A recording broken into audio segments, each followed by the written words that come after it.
Nasang sa kanya yung ano, yung nung tumawag siya, sabi sa'kin, "Nasaan ka ba?" "Sa kumbento siyempre."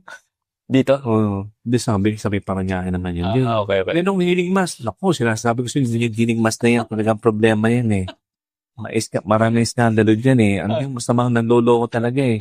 Sabi sa'kin, "Sumama ka." O 'di sumama naman ako sa Bulacan. Oo. Pulilan yata yun, eh.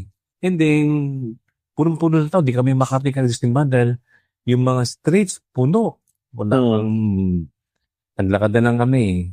Eh, yung nagmisa, punong-puno. Tapos mga dikit-dikit, talagang shoulder to shoulder, belly to belly, talagang dikit-dikit. Ang hirap huminga, ang daming tao.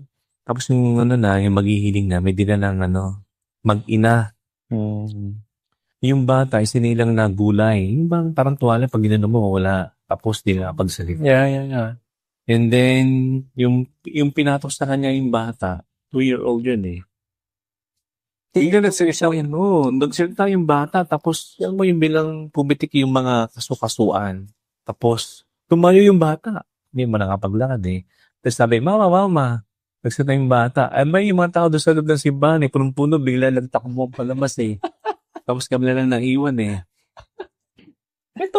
Nagtambo na takot niya. Iba nga pa, nag-aris na kasi hindi nila makaya yung na-witness nila, eh. Kaya nung pag-uwi namin, sabi sa akin, nasasakit kami.